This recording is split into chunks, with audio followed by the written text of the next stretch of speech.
Chairman గారు భాస్కర్ రావు గారు కూడా ప్రత్యేకమైన దృష్టి పెట్టి ఆ అబ్బాయిని మళ్ళీ పూర్తి స్థాయిలో నయం చేసి బయటకు వచ్చే విధంగా ప్రత్యేకమైన శ్రద్ధ పెడుతున్నామని చెప్పి డాక్టర్ భాస్కర్ రావు గారు, అదేవిధంగా అబ్బాయికి వైద్యం అందిస్తున్నటువంటి నిపుణులైన డాక్టర్లందరూ కూడా చెప్పడం జరిగింది.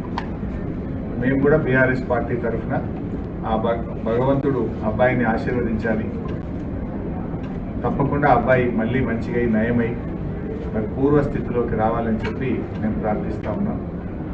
వారి తండ్రి గారు భాస్కర్ గారికి కూడా కేసీఆర్ గారు మమ్మల్ని అందరినీ పంపారు, మీరు ధైర్యంగా ఉండండి, తప్పకుండా బాబు బాగవుతాడనే ఆత్మవిశ్వాసాన్ని ధైర్యాన్ని కూడా వారికి ఇవ్వడం జరిగింది. వారి అమ్మగారు రేవతి గారు చనిపోవడం చాలా దురదృష్టకరం. మరి జరిగిన సంఘటన చాలా బాబారుని ఎంత గట్టిగా పట్టుకున్నది అనేది మనందరం కూడా టీవీల్లో పత్రికల్లో చూసాం, వీడియోలు కూడా చూసాం. అంటే తల్లి కొడుకుల అనుబంధం ఎంత గట్టిగా ఉందో, తను ప్రాణాన్ని విడుస్తూ కూడా కుమారుడిని ఎంత బలంగా పట్టుకుందో కూడా మనం చూసాం. సో ఏది ఏమైనా ఈ సంఘటన చాలా దురదృష్టకరం. రేవతి గారి మృతికి ప్రగాఢ సానుభూతిని తెలియజేస్తూ శ్రీతేజ్ తొందరగా బాగై నయం కావాలని ఆ భగవంతుని బీఆర్ఎస్ పార్టీ పక్షాన ప్రార్థిస్తుంది. సీఎంతో ఫిల్మ్ ఇండస్ట్రీ మీటింగ్ జరిగింది, సెపరేట్ అయిపోయింది. సరే, ఇది రాజకీయాలు మాట్లాడే సందర్భం కాకపోవచ్చు. అందరికీ తెలుసు ఏం జరుగుతుంది అనేది. రాష్ట్ర ప్రజలు గమనిస్తున్నారు, ఫిల్మ్ ఇండస్ట్రీ వాళ్ళు గమనిస్తున్నారు. ఏం జరిగినా రాష్ట్రానికి మంచి జరగాలి, భయభ్రాంతులతో కాదు, ప్రేమ అభిమానాల మధ్య జరగాలి. ఏదైనా రాష్ట్రం మంచి కోసం ఆలోచించాలి. అందరూ బలవంతంగానో భయభ్రాంతుల మధ్య కాకుండా ప్రేమ అభిమానాలతో మంచితనంతో మంచి జరగాలని కోరుకుంటాం. సరే, ఇప్పుడు ఎందుకంటే మేము వచ్చేది ఆసుపత్రి, ఇక్కడ మేము రాజకీయాలు మాట్లాడడం మాకు అంత కలుస్తారు సరైన సందర్భం కాదు. We only pray the god Sritej బాగా కావాలి, తొందరగా బయటకు రావాలని.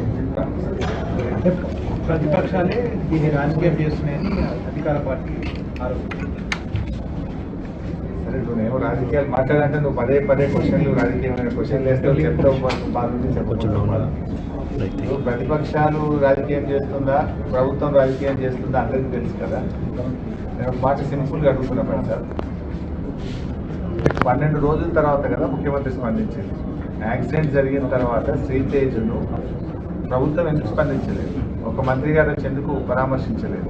12 రోజుల తర్వాత అసెంబ్లీ వేదికగా నువ్వు మాట్లాడి అప్పుడు కదా నువ్వు స్పందించింది. మరి 12 రోజులు ఎందుకు స్పందించలేదు? ఆ 12 రోజులు ఏమైంది? ఇంకోటి, శ్రీతేజ్ ఎంత ముఖ్యమో రాష్ట్రంలో ప్రతి పౌరుడు కూడా అంతే ముఖ్యం కదా. గురుకులాల్లో 50 మంది విద్యార్థులు చనిపోతే ఒక్క మంత్రి పోయి పరామర్శించలే.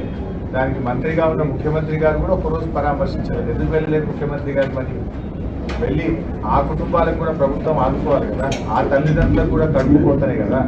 ఆ కడుపుకోతపై గిరిజన విద్యార్థులు, దళిత విద్యార్థులు, బీసీ విద్యార్థులు 50 మంది చనిపోతే ఎందుకు ప్రభుత్వం ఆ రోజు స్పందించలేదు?